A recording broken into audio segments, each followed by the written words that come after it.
David's work was first brought to me back when he was running a blog, really amazing blog. This is back when I didn't think blogs were so special, and someone sent me a link to his blog, Neo-Japanism, and I was just blown away by the quality of the writing and research. It was just extraordinary. A few years later, I was in Seattle, and a friend of mine said, "Can you get that guy David Marx to write a book?" And I said, "Well, why don't you just, commission him, etc." And he was not the only one. There were other people wondering why this guy hadn't written a book. I'm happy to say he has now written 3 books, and I asked him to talk about 2 of them tonight because I thought they really cohere. One is Ametora, which is sort of tracing the incredible stories of these Japanese entrepreneurs and designers and photographers who brought American style over to Japan, transmogrified, of course, in a uniquely Japanese way. And as many of you know, that story is somewhat cyclical because now so many fashionistas in the United States and other parts of the world love Japanese designs. So it was very similar to me to the structure of my book, Japan America, where I talked about popular culture and that sort of cyclical mutual influences. His latest book, which is connected to Ametora to me by his tracing of history, his use of history as a methodology to tell the stories. It is, however, a lot more depressing. I'm warning you. Brutally depressing, in fact, but I could not look away from it. It was a book that I had to keep reading because it's riveting writing and because David has done so much of the kind of research I could never do. So many stories that were quite demoralizing about the internet, about culture and cultural production, about the kind of the depression of culture in the name of commerce, which I don't want to give too much away. I have lots of things I could add to this. David has an incredible deck of slides and presentation to give to you. So, David Marx. So I'm David Marx. I'm a writer based in Tokyo, but I'm American originally. And I started out writing a lot about Japan, and I had studied Japan and was kind of a Japan specialist. And I guess I'll kind of link my writing history to how I ended up writing this book, which came out last November. But my first book in 2015 was called Ametora.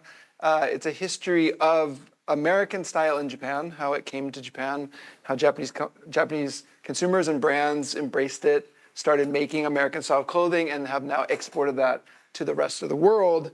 And when it came out originally, and I pitched it to people, they said, that's amazing. The 3 people interested in this topic will love it. And no one else will be interested. And I certainly did not think it would be particularly a big book. But we've done a revised version, and the Japanese edition is on its 10th printing. So it's done very well in Japan, which is very gratifying to write a history of Japan and have people in Japan read it. And yes, I did receive a lot of you got the sales figure for Van Jack in 1959 wrong kind of emails, but now that those are all corrected, it's great. And then it's done really well in Taiwan, Korea, which is interesting. You would be surprised that Japanese histories don't do great in Korea, especially positive Japanese histories. And in China as well, where it was renamed Harajuku Cowboy. But that is probably actually sold the most copies of anywhere is in China. But basically what the story of is kind of how culture happens. And so if you go back to the early days of Japanese youth culture, when there really wasn't youth culture, when everybody was in uniforms, how do you get from this in terms of culture, in terms of material conditions, to this in the 1960s, which is kids dressing up in Ivy League style for the first time, but seen as rebels for doing so and being out of uniform. And these kids in September 1964 were swept out of the streets of Ginza by police and arrested for dressing this way and disrupting the Summer Olympics. And then you flash forward even 13 years beyond that, and these are kind of hooligan youth, Yankee, in Omotesando, but they're not just wearing Western clothing, they're actually dressed like World War II American soldiers, not just the skajan, the Yokosuka jackets, but you actually have people wearing like privates uniforms with a tucked-in tie. So just that process is really interesting, and the book really goes through kind of the seamless growth of that culture. And now you flash forward to today, where Japan is not just a place with interesting, a quirky fashion, but really seen as the global leader in fashion. And so this was an article from Esquire a couple of years ago. This was after the book came out, so obviously the book is also kind of hyper-driven this narrative. The problem with writing sometimes is you get in the way of your own story, and certainly that has happened. And then you have GQ saying that the best all-American shirt is Kamakura shirts from Japan. So we're just living in a really interesting era in which the idea that American things are made in America or Japanese things are made in Japan is all mixed up. And so this is a real sign of just kind of where 21st century culture is.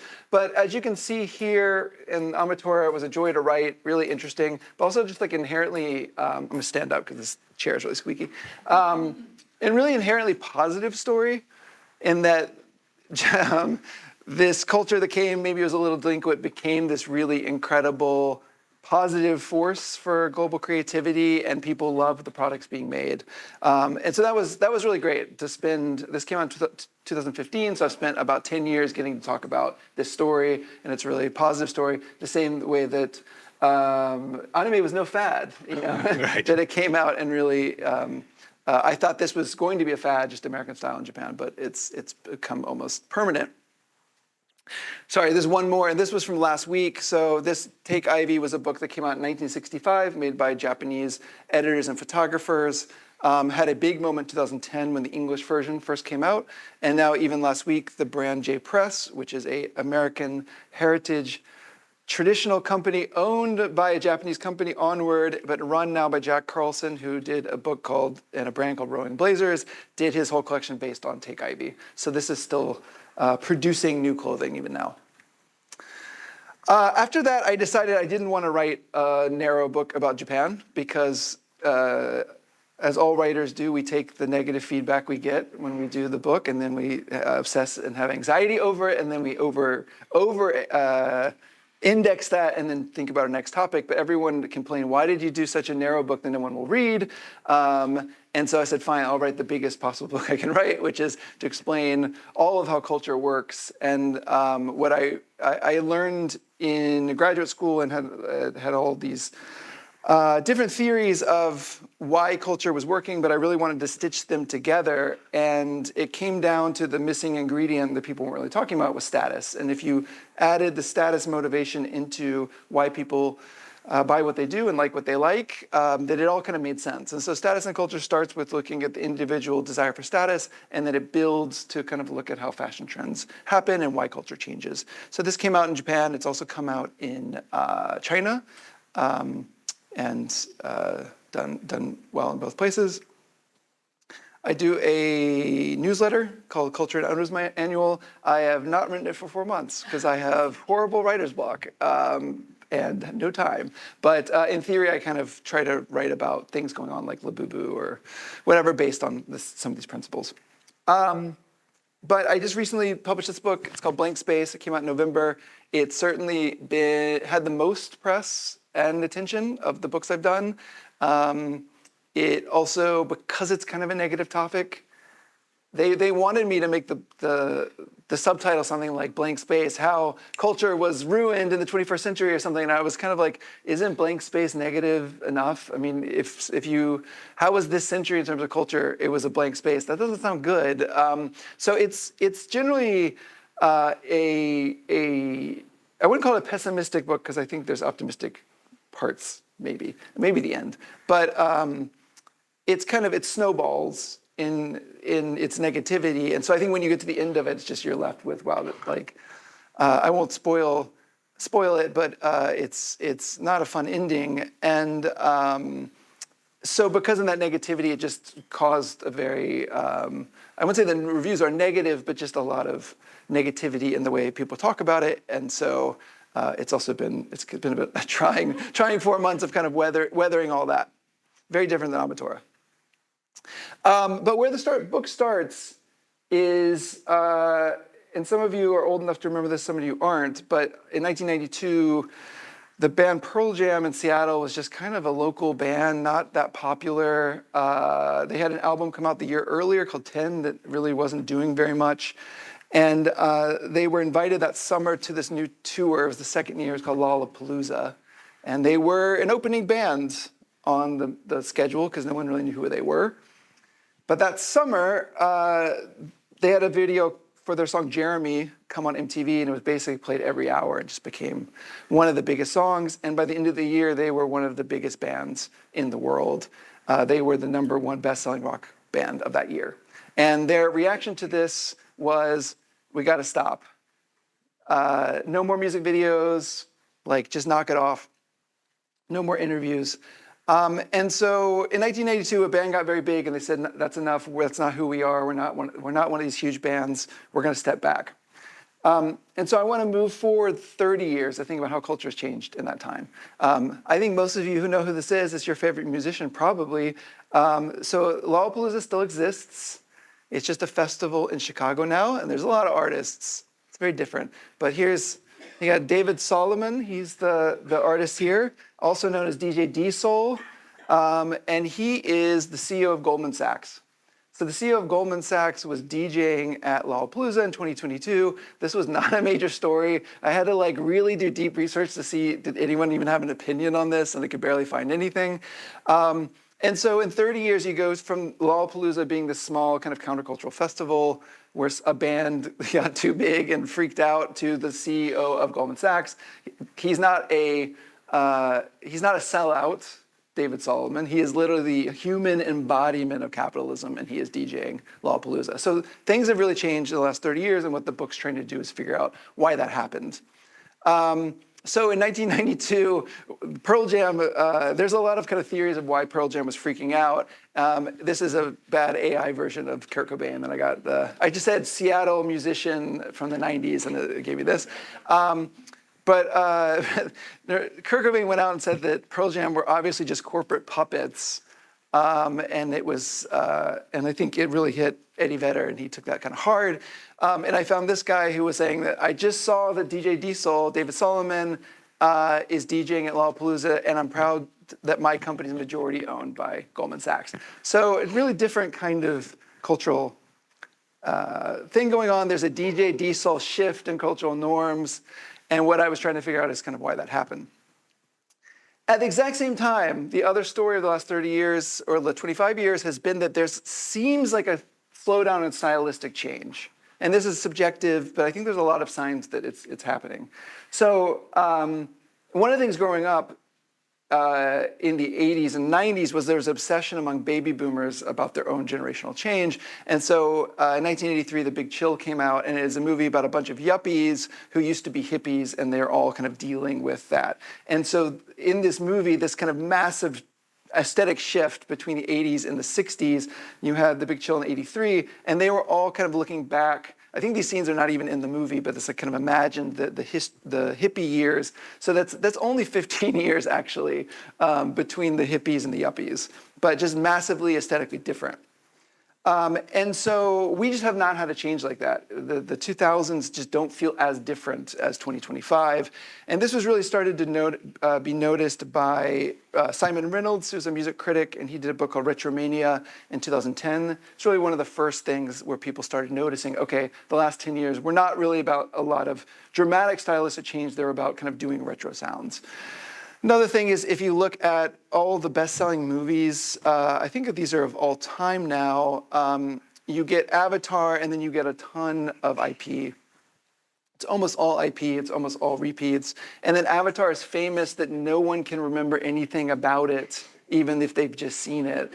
And I like to quiz people, name characters from Avatar, and they'll say unobtainium, and they'll say Sigourney Weaver, and that's all they got. So it's kind of, famously, not like Star Wars, where there's bands named after Star Wars. Like we say Star Wars quotes all the time in our normal life. It's just become like everything in Star Wars is a meme, and nothing in Avatar is a meme, other than the meme of we don't remember it. Or if you've seen the SNL sketch where they complain that the font is just papyrus, which is one of the greatest things that came out of the movie.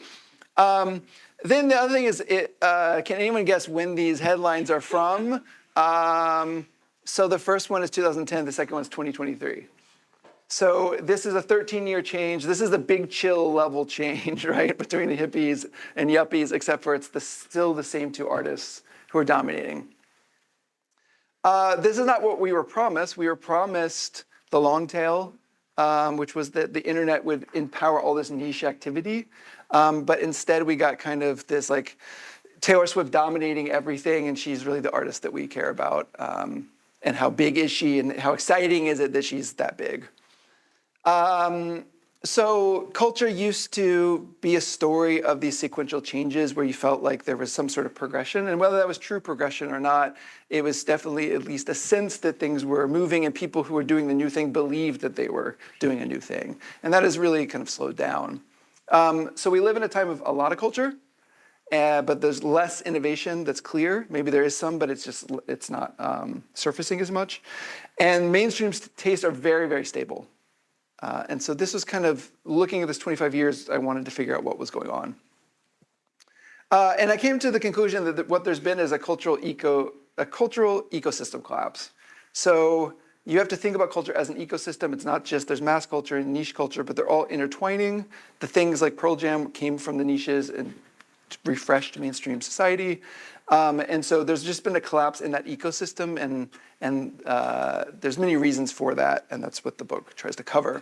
But this is what an ecosystem used to look like, which is you had a mainstream, can I point? No. And you had artists, counterculture, subcultures on the fringes doing interesting things, kind of it getting filtered by the creative class, and then going into mainstream society, which again gets refreshed so that the 60s, the mainstream feels like hippie aesthetics, and the 80s feels like yuppie aesthetics because those things have all kind of rushed in. So in a healthy ecosystem, the good news is everyone has different aesthetic needs, but they all are getting some sort of stimulation from somewhere. People who like mainstream culture. We can't take that away from them. But they want a little bit of refreshed culture, and they get that. People on the edges want more difficult things.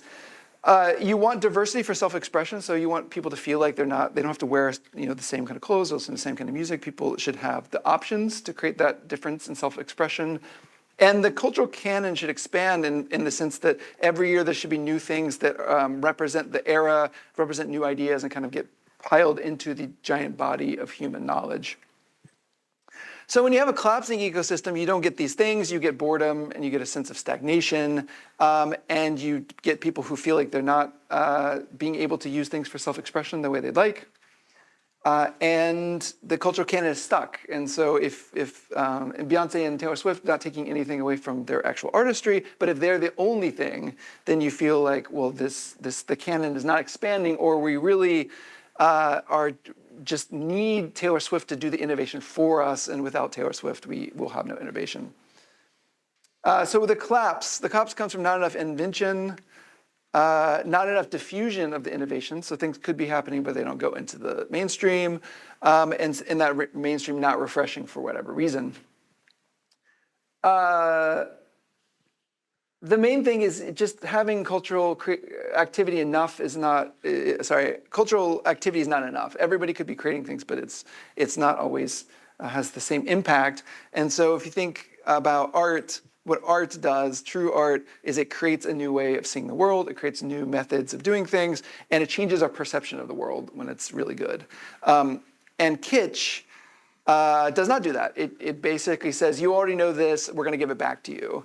And it rewards us for not changing. And so even something like Mondrian, which was incredibly radical in the 1910s, can just become kitsch because we all know Mondrian. We've seen this a million times, and you could just have a kitsch cake that's just a cake. So you can't have kitsch. The problem is the culture industry, all they basically do is make kitsch because kitsch makes money. And so if you need the largest audiences to maximize profits and to give those profits back to shareholders, you want to create stable revenue streams, and that means creating kitsch and not art, because art is disruptive and difficult. So what was interesting is 20th century culture, you can't say the market was completely unrelated. There was a lot of tension between the market and industry. I mean, so we were talking about Pearl Jam today, not because they were refuseniks, but because they were one of the biggest bands in the world who were refuseniks. And so that tension was quite interesting, but what happened in the 21st century is that there's been more like a detente between artists and the culture industry, in which commerce and art aren't seen as oppositional anymore, and artists often see that kind of as a proxy for their importance is how much money they make. So why did that happen? And this is what the book really covers. It does the history, but it kind of looks at these five as the vectors. One is omnivorism, which is the belief there's really no difference between high and low culture, which really starts in the 90s, and I think most people would agree with that is a good thing. But in general, it's that you kind of should consume everything, and that's what a sophisticated consumer does. Second is an extension of that really starts in the 21st century, and this is not a word that I invented, but it's a word kind of from the music press, which is Optimism, which is a belief in some ways that not only can popular things be artistic and important, but in some ways that the more popular they are, it shows they're more important, and the more democratic support they have, the better they are. The third is a sense of entrepreneurial heroism, which is it used to be the artists were kind of a special category of humans, and now it's where entrepreneurs are kind of the same. So the entrepreneurs are heroes themselves, just from being business geniuses. Taylor Swift, last year, there was a book that came out that said, Taylor Swift, poetic genius, and there was a book that came out that said, Taylor Swift, business genius, and they're not seen as oppositional at all. There used to be a counterculture that was very left and progressive and trying to push humans forward by changing the values. There's now a counterculture where the most transgressive people in the 21st century have been on the right wing. So once polite society was seen as having liberal mores and being pluralistic, then being transgressive and boorish and right wing was the way to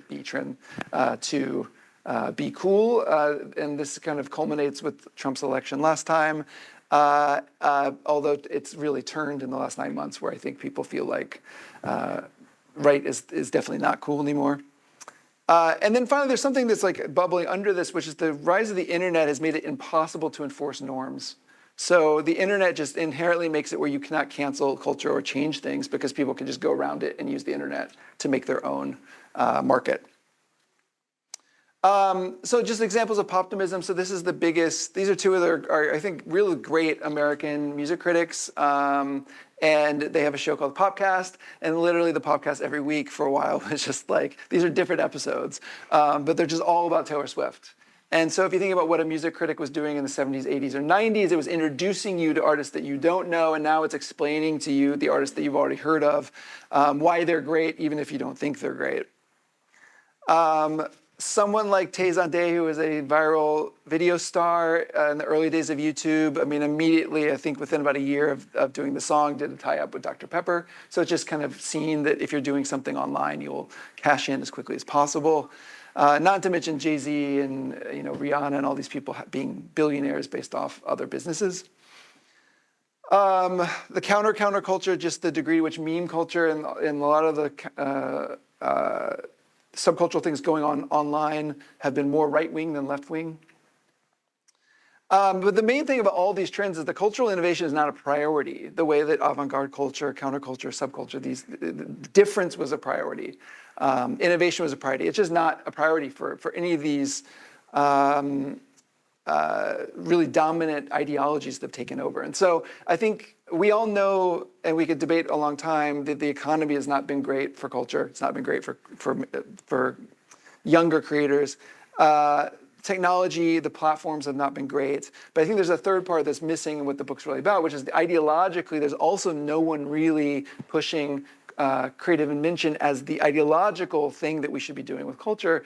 And again, that's a huge difference. In the 20th century, the entire avant-garde, the entire point is the invention. Everything else is just kitsch and boring. But the good news, and this is why it's optimistic, is that humans are the ones that create culture, that none of us in this room can by ourselves affect political change, that, and none of us can move the market. But with culture, that's not true, that people kind of from anywhere can really do things in culture that change everything. And so that's why I'm optimistic, because if we just kind of become more aware of the fact that there is a responsibility with cultural innovation, invention, and creation, that we can change it and we can make differences for cultural ecosystem collapse. Because the thing that made the 20th century so interesting was not because big companies supported artists, it was because people outside of that network decided to be radical and decided that their identity and the value system would be about being radical, and it worked incredibly well. So the book ends with these 5 solutions, which is, first of all, just think about culture as an ecosystem instead of thinking about it as just the mass market. We have to rebuild the social norms around art and commerce and really try to incentivize and punish younger artists who sell out too quickly. Breaking off into small communities is really important for cultural invention. People need to know the canon so they're not repeating it over and over again. And finally, ignore the data, which is just that companies look at data and say, well, everybody likes this, we should make this. But that basically presumes that the thing that already happened is what people want, and they do want new things. Every great creator and artist you've ever heard of ignored the data. Every cultural hero ignored the data. So we have to also think that way. So that was a lot in a very short time, and I still went over, but happy to talk through it, and thank you for your attention.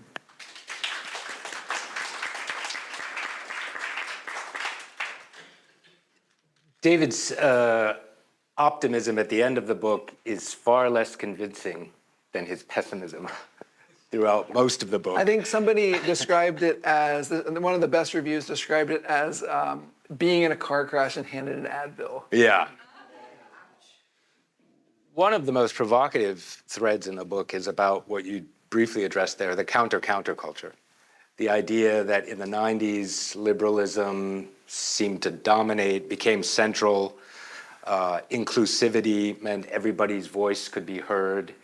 And then what began to transform in the 2000s was the rise of this counter-counterculture. Was the only way to be rebellious or fresh-sounding or provocative was to say something to the far right. That the center became this inclusive liberalism. And of course, inclusivity was part of the problem, because suddenly all these voices that might have been marginalized for moral or political reasons became the noise, the center. Can you talk a little bit about that counter-counterculture argument? Yeah, and so one of the things I talk about in the beginning of the book that I didn't mention now is that this 25-year period corresponds exactly to my adulthood. So I graduated from college in 2001, and there are definitely pluses and minuses and different perspectives from that, in the sense that somebody younger, I think, would have understood and been more sympathetic to online culture. Someone who was a little older would have had a different perspective, but probably would have not been able to understand TikTok at all. I barely understand TikTok, but at least get a sense of it.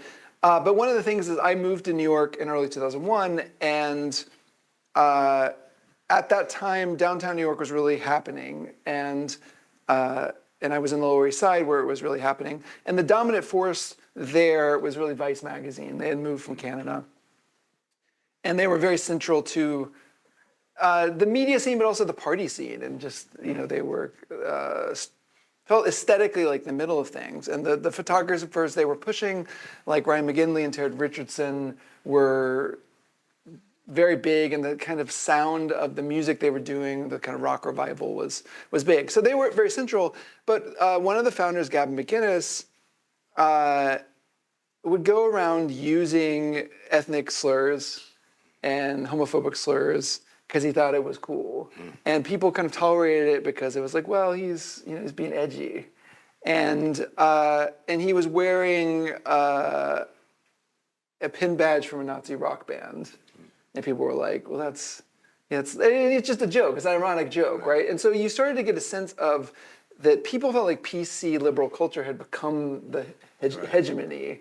And so therefore to like be a little racist or sexist or homophobic was like, we're fighting the power.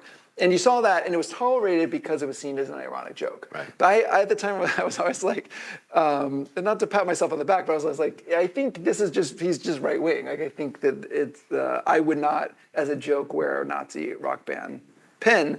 And about 10 years later after that, he got kicked out of ICE. And one of the explanations was that he had gone to a conference and was hanging around with David Duke, and bragging that he was hanging around with David Duke.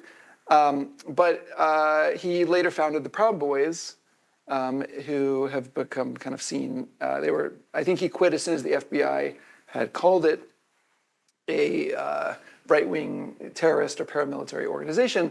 But the point is that this kind of irony is what tolerated a lot of this. And it was kind of seen as cool and transgressive. And then it just so seamlessly moved into what we see in the last 10 years with Trump and the right-wing support. 4chan is another example of this, where so much of internet culture comes out of 4chan. It really, something awful. Explain what 4chan is. Yeah, 4chan was, and there's a Japan angle here too, which is that Nichan was the big Japanese bulletin board, kind of a totally anonymous, complete chaos, like the most chaotic thing with the internet.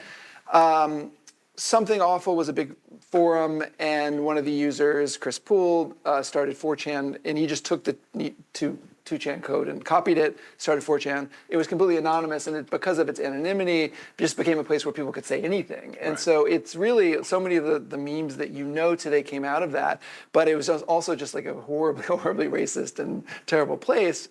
And so 4chan, they found the same formula, which is to be transgressive and to be edgy is to be right-wing, not left-wing. And so as people saw polite society as being, coastal elite values, then it opened up this sense that to rebel meant to be right-wing. But of course, the people rebelling are all white men, kind of hoping for the return of power to white men and being able to say as many bigoted or inclusive things as they want. And so there's obviously a tension in that, and that's why I think in the last year, since Trump took power, it's very difficult to say, when you have Kash Patel or P. Hegseth or all these people at the top of government, and the government channels are sharing memes that are just right-wing 4chan memes, it's very, very difficult for someone to say that is an edgy thing to be in support of this kind of overbearing authoritarian government. So I think that now there's been, in the last couple of months, a pushback against Trump did have this cultural moment when he won, but that it's kind of faded since then. Well, maybe in the United States, but I think it's a very profound argument, because if you look at even the recent elections here in Japan, the internet is playing a greater and greater role in your ability to post and post quickly and post provocatively to get attention becomes a real key part of your campaign. So I think David's analysis in particular over the past 25 years is quite frightening in a way. I mean, I think part of your book also, and this is I think David's kind of brave, because it's very, very uncool to long for some kind of authority or gatekeeping. But as we've seen, I don't know, some of you know in the United States, the Washington Post book world just got completely canceled, destroyed. It's been around for decades. Mm-hmm. And the assumption behind inclusivity is that, well, if everybody has a voice and we no longer have to listen to gatekeepers, we'll all be freer. But what that ignores, and what I think David's book touches upon, is that some of those gatekeepers also championed artists in the margin, innovative people who didn't have an audience, who didn't have more than 12 hits on YouTube, the equivalent. And those gatekeepers are gone too.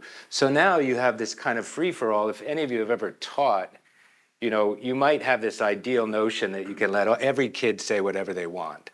But if you've ever taught in a real classroom, you can't do that. It collapses. It's chaos. People attack each other. It's a disaster.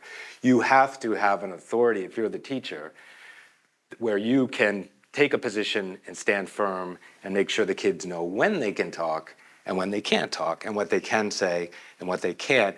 And you sort of snuck in that word punish in your talk. Could you talk a little more about that, about the gatekeeping and what we lost or losing? Yeah, look, this is one of these things that I am torn on in a sense, because a lot of people come up to me, they're like look, here's the deal. I'm just an elitist. I'm just going to say, I'm an elitist. I know you are. And it's like, no, that's not, that's actually not my argument, is that I know better than you and I should tell you what bands to listen to. It's more just that there were communities in which they cared a lot about new sounds or what was cool, or had a different value system. And then within those communities, you had people who were teachers, in a sense, right? And it was critics. And it wasn't because they said they were really mean. It was just simply that growing up, if you were interested in alternative music, not only could you turn on MTV and be told, here's some new thing, like Pearl Jam. I don't know Pearl Jam, I turn on MTV and I know Pearl Jam. So they've taught me something. You read reviews and people recommend things and say, this is incredible. Even if you don't understand it, you're going to be pretty lame if you don't listen to this. So you would give it more listens until you've kind of understood it. Older siblings were big about this, right? It wasn't. So it's not just that you needed like these critics who were like given lifetime appointments to the top of culture. It's just the idea that there's people out there recommending things and that you yourself wanted to know what these things are. And now so much of cultural literacy is not knowing what the hip new thing is. It's, oh, I can listen to Taylor Swift and I can tell you that it's good. And I can defend mass culture in a way that is counterintuitive. Oh, you don't like Marvel? Let me tell you why Marvel is great or whatever. Like, that's the cooler thing to do. And so I think that, to me, it's more just, okay, if that's the case where so many of these people who are interested in culture are spending all their time finding these ironic, like, weirdo ways to look at mainstream culture and defend it and not think about what's interesting on the margins, well, then nothing in the margins comes in. And everybody suffers from that, I guess is my point. And so a lot of the work I had done before this book and thinking about things was trying to find a way to describe this that wasn't simply that elitist argument of, oh, it used to be that people could tell you what you liked and that was great. Because I don't think that's what we want. And I remember when I was deep into the 90s alternative culture, we hated gatekeepers too. Because the gatekeepers were people keeping our people from getting to the mainstream. So nobody likes gatekeepers, and I don't think today the issue is gatekeeping. And then one additional point of this is if you have friends or know people, if you're under the age of 30 yourself, or you know younger people, the word gatekeeping means something completely different today than it used to. Which is that gatekeeping today means I'm not going to put this online. I'm going to gatekeep this from everyone else. I like this cafe, but I'm not going to put it online so that people don't go there and it doesn't get ruined. And so even the idea, the gatekeeping is in some ways, our understanding of gatekeeping is so foreign to culture today, which is so democratic and porous, that it's like the word has been completely reinvented and there's no semantic conflict between the old and new because the old one is so dead. Some of us have probably had the experience of finding a lovely restaurant in Tokyo and refusing to share the information with anybody. I've certainly done that. And that's practical. I mean, I think at first you would get credit for like, that's the person who knows a cool restaurant, so you would want to share it. And now it's like, you go to your favorite cafe and you can't get in. And I mean, I like obscure cafes. And I go in, it's like, okay. And so you realize that it's a real danger on a practical level that it hurts you to recommend somewhere. So it's not even like some sort of ethical thing. It's just simply you want to go to the cafe. Blank Space has, since its publication in November, got a lot of reviews, speaking of reviews, and some by critics. One of the few sort of, salient critiques I felt was, and again, I'm playing devil's advocate, but come on, you're a white guy, you chose all these things that you miss in contemporary culture, you can't find a coherent narrative of innovation or aesthetic development because you're looking in the wrong places. And actually, culture in the 21st century involves many more voices, certainly women and people of color, some of whose careers have been revived in the 21st century, people who were forgotten or neglected or ignored. So one of the critiques is, come on, look at your position, and what are you looking for? You're not going to find it because the culture has changed, and it's no longer a monoculture, and that's a good thing. How do you respond to that, David? I mean, one of the arguments would be something, the counterpoint to what I am saying is what people really want is the same. What they want is monoculture. What they want is Taylor Swift. So who are you to have a complaint against that? The examples I give in the book, which I think completely debunk this argument about where culture's been successful, is in terms of music, is trap coming out of Atlanta. A trap. Trap, right? So trap is a genre of hip hop in which if you listen to hip hop and you were to date it, you could just put a line in like, here's the development of trap. And everything after that sounds like trap. That beat is now the standard hip hop beat. And if you go around the world and listen to like Nepalese pop or K-pop or whatever, they're all using trap beats. It is one of the most successful cultural forms of the 21st century because it's different. It sounded different than the thing that came before. And so it strikes me that where there was difference, and it was subcultural and it was exciting and a little dangerous, people still really wanted it. And it grew and exploded just like culture used to do. So I mean, to me, that's one of the success cases. So it's not where is our Pearl Jam? I don't even like Pearl Jam that much. It's just simply like, where are things that everything was like this and then things were like this? And trap is one of them. The other is, if you listen to slang in the United States, probably the most productive source of slang in the United States is drag culture, right? Kids are like, they're taking words from drag culture. So again, that is a true subculture in which it's not just a consumer, like a little, like I looked up on Wiki, Aesthetics Wiki, that there's a culture and I'm into it. It's a real subculture that has real consequences for the people in it. And the words that they use in that have become slang because it is truly cool. And so that to me also strikes me that people want the kind of subcultural innovation that we used to have. So so that's all in the book, and I think that there was a Danish reporter who interviewed me a couple weeks ago who also had this kind of argument, which is, culture used to be so male-dominated, and if Taylor Swift is big now, isn't this just a triumph for women? That this is what women wanted was Taylor Swift, and now Taylor Swift is the biggest star in the world. But it just seems like that's a very, very narrow way to see gender and what people want. And it seems like when I was growing up, if there was a Suzanne Vega or a Laurie Anderson, why was that not incredible culture created by women creators, right? And so I think this idea that Taylor Swift, in being so always late to a trend because she wants to make sure that the money does, the profit will work out for her, obsessed with getting her master rights, like she's just a businesswoman as much as she's an artist. Why is that the perfect expression of more diversity or pluralism? That seems to me also a very, very dangerous argument. So I think the point is, in the book, I actually is way less than people think. Say this is good and this is bad. I just present things to you and say DJ Diesel played LL Palooza. Yeah. Do you think that's good or bad? I don't have to say it. I think that you think that's bad, but I think people assume just the way I present it that I'm making a value judgment, and oftentimes I'm just trying to be as objective as possible. Yeah, one of David's consistent points in the book is that everything is now quantified. So even if somebody sends you a YouTube video and says, oh, take a look at this, it's really interesting, and it has 12 views, you're going to say, why? Well, why would I look at this? Nobody else is looking at this. I mean, it's almost instinctive. There's no point to looking at this. Nobody else is looking at this. Whereas prior to all that quantification, if a friend said, check out this book of poems, right, you might have said, I'm going to read this because my friend just recommended it.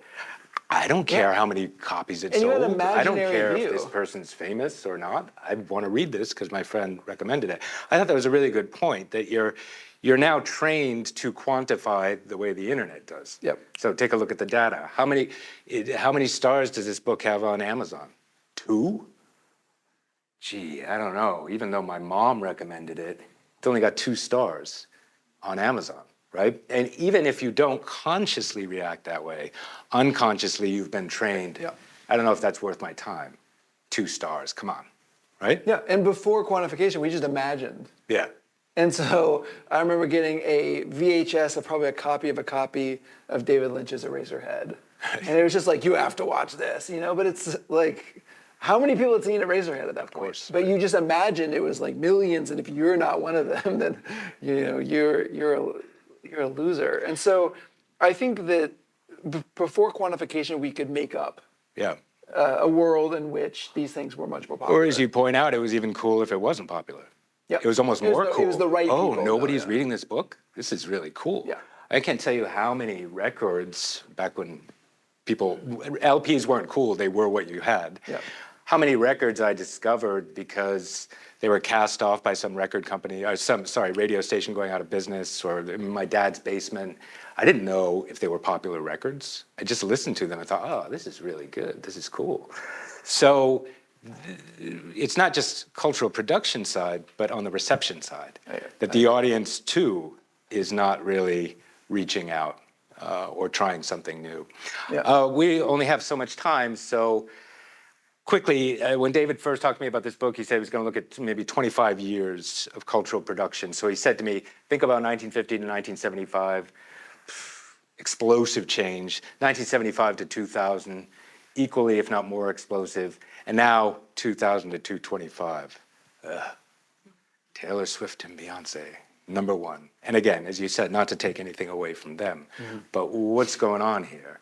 And I think that sense of cultural malaise is not exclusively David's. So I'd like to ask you for your thoughts, your questions, your comments on what we just rushed through. And thank you for the slides. Of course. Great. Can I say one thing also, which is after all these years, this is such a great cover.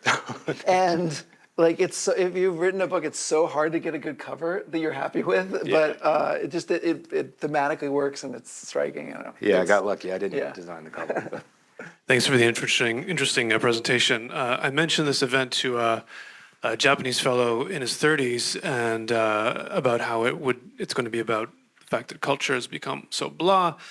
And he said, "Oh, I don't believe that. This guy who's written the book is obviously just a boomer, and he's missing what he thinks is interesting in his own time." So this is similar to what Roland was asking you, but do you? I have a feeling, let's say we went back 100 years ago to Paris in the 1920s and we went to a salon and we were looking at an exhibition of the latest paintings. I think we probably would have heard people saying like, oh, this stuff's all the same. I've seen this before. It's like the 1890s. Nothing's new here. So have you had some people questioning you about whether really there were not similar periods of sort of cultural blank spaces in the past?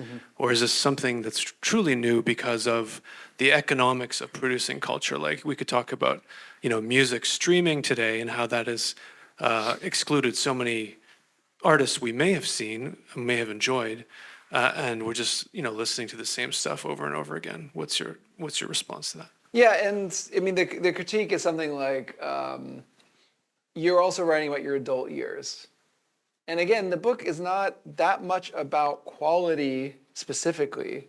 I think it's summarized as he hates everything. And it's more just I gave you the examples and then you in your mind construct that I hate everything because it's really hard to look at those examples and say that the Gangnam Style was the most, the song you want to listen to every day and it's inspirational to you, right? Or the Coney 2014 video or whatever really, changed the world or something. So the examples I give, which I think are legitimate examples, or Kim Kardashian, Paris Hilton, these aren't random obscure figures that I went deep into the archive and I found that there's somebody named Donald Trump that it was really important for the 21st century. So, so if you look at these people, obviously the dominating figures of the era are problematic. And a lot of the culture's been fleeting. I think some of the stagnation is not even has to be a value judgment. It just has to be, does culture feel as different in these 25 years? And I think it does not. If you go back to every 25-year period, is this the worst ever? I don't make that claim, and I don't think that's the point. The issue is that in all of our minds, we have the 20th century still there. And in the last 50 years of the 20th century, we're profound and incredible and constant change. And we all still think the Beatles are cool. I mean, not everybody, but if you're a Disney Plus, what is it called, Disney Plus, right? A Disney Plus subscriber, every single year they come out with another Beatles documentary because they know that you'll watch it. And it's not only boomers, right? And so the Beatles still when you look at them, have not faded the way that a barbershop quartet has faded in the 20s, or that a barbershop quartet did fade in the Beatles' time. The Beatles refused to do jazz music because they hated jazz. They don't do jazz. And where they do kind of music hall, it's obviously an ironic joke. And jazz was like they were coming right out of jazz. And so there's just a lot of, I think, objective ways to look at the last 25 years to say there has been more acceptance of the previous styles. There's been less rejection of them. There's been less change over time. And so if you just take the is this good or bad quality out of it, I think compared to the 50 years prior to that, it is definitely a slowdown. It was 1725 to 1750, equal or whatever. Like, I think that's a different and harder argument. Just a very quick follow-up. Is the main cause of this cultural desert technological? So is it the internet? Yeah, I mean, so so Kyle Chayka did a book called Filter World a couple years ago, which is how algorithms standardize and flatten culture. And I think it's a really good book, and I agree with all of it. I think my only issue with it is going back to 2001. You can see the seeds of this flattening happen before the algorithms really kick in. So the platforms absolutely have this flattening effect, but they really only start in the 2010s. And I think you can already see, Retro Mania came out in 2010. Kurt Anderson did a piece about why is there no signature style of the 2000s in 2010? So there was already people noticing a slowdown. So I think that's one of them. Late stage capitalism, or whatever you want to call it, the consolidation of the culture industry, all of that also didn't help. But it's one of those things where it ideologically, and you saw people embracing the idea of big pop stars just repeating themselves, or big movies, or all these things. And that happened before any of these technological or economic changes happened. So they're all pointing in the same direction, and by no means, I mean, the book covers kind of the economics and the technology of it quite a bit. It's just that ideological piece was the one that people were not looking at, and I think it's the one we can change, and that's why I'm focused on it. Because it comes down to, my friend basically was like, you're gonna get a lot of trouble for this book because you're saying it's our fault. Whereas every other book says it's the platforms, it's the economy, it's David Solomon, whatever it is. But at the end of the day, I'm like, yeah, all of these things push us. But the same thing as 100 years ago, they pushed, and André Breton or Marcel Duchamp, I mean, they all hated the world they lived in too, but they did something different. And so you can do something different. And so it is up to us. And so I think that's the part of the book, my main emphasis, because no one else, I felt like, was really saying it. Thank you. Thank you. Yeah, and the culture industry too. I mean, you don't have to go that far back in time, Tim. As you know, you can find authors, innovative authors today, who will say point blank, if they were starting out now, they wouldn't get published, because somebody would look at the data and say, "Oh, 2,000 copies, forget it. Yep, you're done." Yeah. I found a book where Faulkner came to Japan. Yeah. And I mean, he was selling 30,000 copies of his books, and I was like, yeah, they're doing great or whatever. And it's really like the world came back to. Well, also, he was championed by a critic. Malcolm Cowley basically rescued his career. Yeah. He was considered weird and forget it. And so that was another example where a so-called gatekeeper actually championed somebody who would have been forgotten. Sorry. Fitzgerald, too, similar. Great. Yeah, thank you for your talk. Just curious, and don't get me wrong, but shouldn't your title be an American cultural history of China? Because the only reference I hear so far is America. And what if you would look at the rest of the world's cultures? Would your book be different? Because it would be, shall I buy it or not? And if it's only about America, I'm going to pass. Where are you from? I'm from the Netherlands. Okay. So I really want to do a global history. And when I set out to do the book, I said there has to be some sort of level or some sort of standard for why I would include something. And the standard had to become that a thing that happened in the country left the country. Like there's a culture, and that it was big in that culture, but it went to another place as well. And so by that standard, the book talks about K-pop. The book talks about Japanese street fashion. The book talks about the impact of China on films and fashion and all these things. The book does not look at a lot of European culture because European culture has influenced global culture way less than it ever has. And if you look at the great music of the 20th century, British music is so domineering. The UK music scene has just lost its global impact. French, German, film directors, Italian, massively important in the 20th century, much less important in the 21st century. So I think there's been a decline in Europe's ability to influence that has been taken up by Asia. So the book does focus much more on Asia than it does on Europe. So if you were to, I think it's impossible in a way to have covered everything. And I do understand that it can feel, how would I say? I think the sin of the book is not including everything. It's probably overdoing stuff that's only interesting in America, right? So if I'm talking about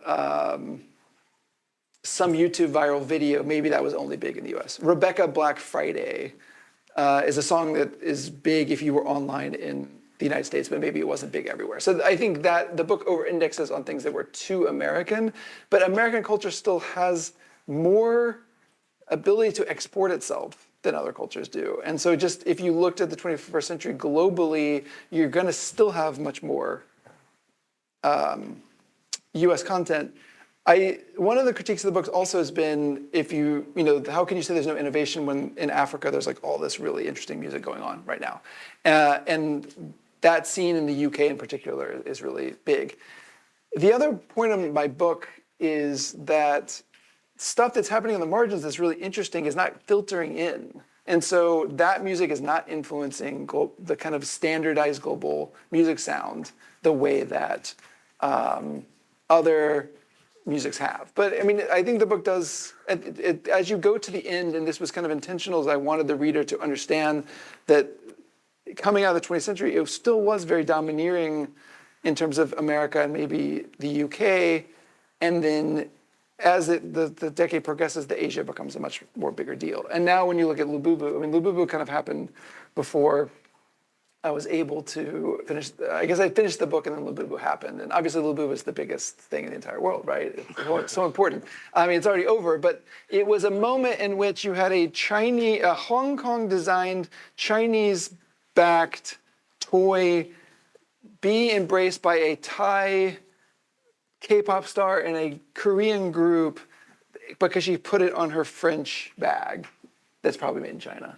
And so that's the story, is that kind of global production network, but so much of it is much more based in Asia than it is in Europe. And that's kind of the story of it. But yeah, I mean, the other thing, when in the beginning of the book, I say this is a cultural history of the 21st century. It can't be the cultural history. And so that's the downside. Yeah, there are a couple of caveats in the beginning of the book, and it's probably worth noting that it is largely America-centered, no question. It is also, David concedes some blind spots. There's not much about literature or publishing. Yep. There's not much about gaming, which surprised me because gaming culture has become so predominant, yep, for good or bad. And I was quite happy that there's not much about anime or manga, so because that's my wheelhouse. But great talk, super thought-provoking, great questions from the floor too. As I'm listening to you, I'm wondering how you're bottling up all the cultural data points. It just seems so difficult. Many years ago, I left a thesis shelved and I walked away from it. It was on cultural diplomacy and statecraft, and was much more orthodox than what you've done here.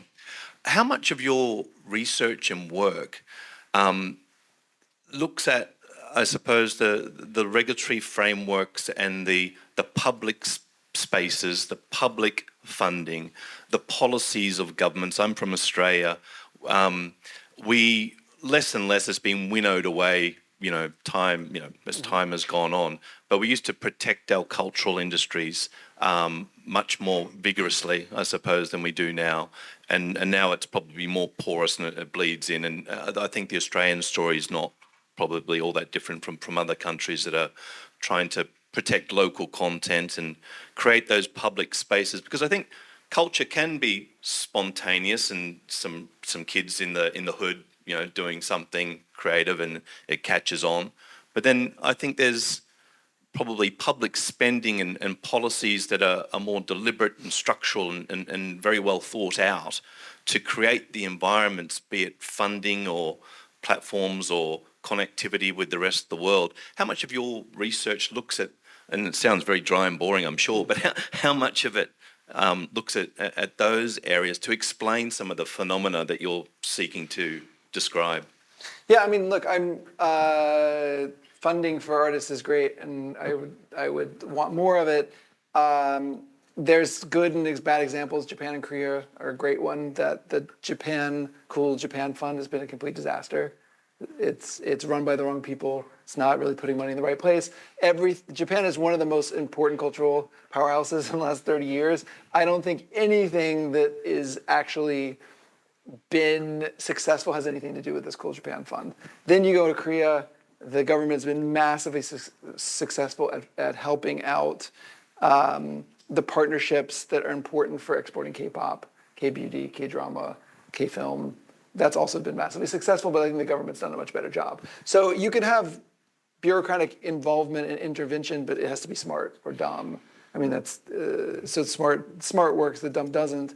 At the same time, I guess it's just the reason I wasn't looking at that as a solution is because I wanted to provide solutions that every single person could be involved in, instead of saying, yeah, I'm gonna petition the government to fix it. It's their problem to fix. And so if the government wants to fix the problem and they can do it smartly by funding artists, works. My understanding is that Iceland has way more artists than other places, and they're very successful because of the public funding that they receive.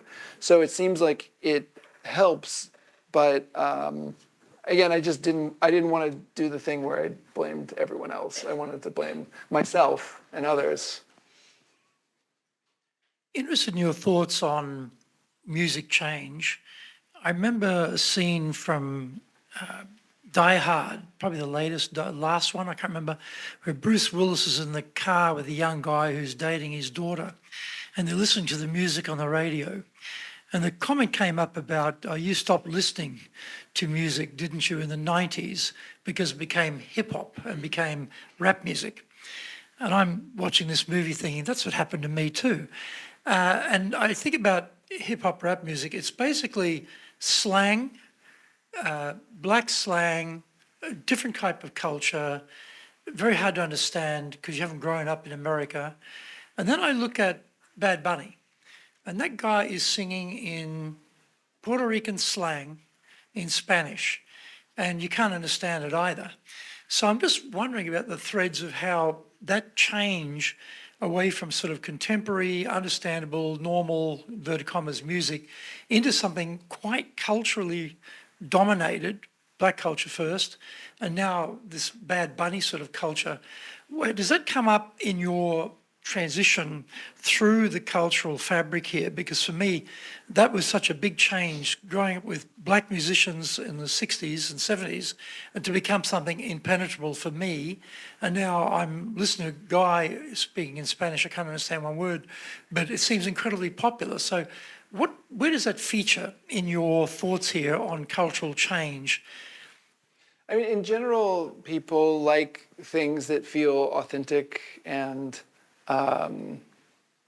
maybe a little dangerous, and that kind of expands across lots of different music. But music is one of these things too, where it's not just I enjoy the sounds, but I enjoy what it says about me to like this, right? And so people, so for a long time, rock was the thing that people wanted to associate themselves with, and then hip-hop, especially in the United States, as soon as Yo MTV Raps appeared on MTV, I think it became the highest-rated show on MTV. And so kids across the United States, mostly who were white, kind of suburban teens, just associated themselves with hip-hop more than rock. And that changed. It really crossed over, I guess, in the late 90s, early 2000s, where hip-hop became dominant. And now even hip-hop is kind of been less dominant, and someone like Bad Bunny is emerging. But yeah, I mean, Bad Bunny is someone that people want to identify with. I think it's just the best way to understand it. And I think it's not simply just that they listen to the music and listen to the words and have an opinion on it. Also, it's incredible just how much you can, if you really want to know what people are saying. I used to listen to a lot of Japanese music and just, I don't know what, I didn't know any Japanese at that point. I was like, I wonder what they're saying, who knows? Or I'd go to my Japanese teacher and be like, what does this mean?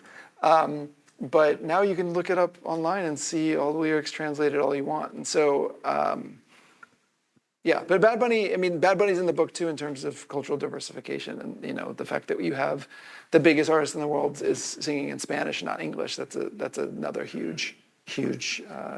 Let's get one last question, Yeah. I think.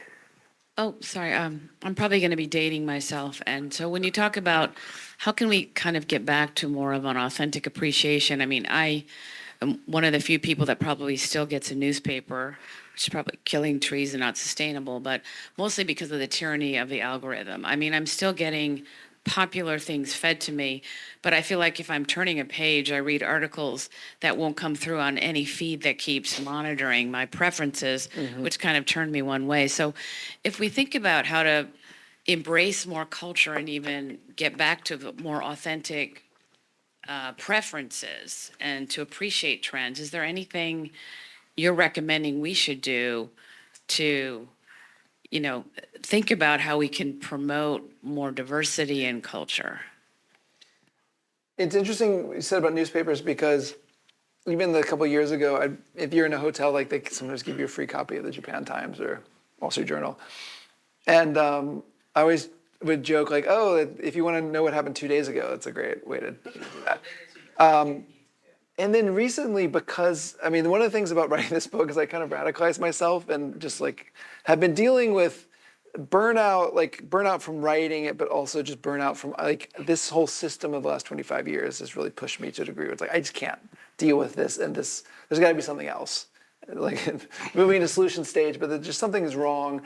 And I picked up a newspaper that was sitting on our table. My daughter had an assignment and she had to like look at the Asahi or Nikkei or something. So I just picked it up and I was going through it and I was like, this is the perfect amount of information. That's the difference. Is when you're scrolling, it's infinite. And then I realized there are more news stories online than there are news events that happen in a day. Like the space given will be filled with information, but the space online is infinite. So there will always be more information generated. So a newspaper is actually the perfect amount that you need to know. And so that's like a little bit of hint in that trying to find forms of consumption in which it's the perfect amount.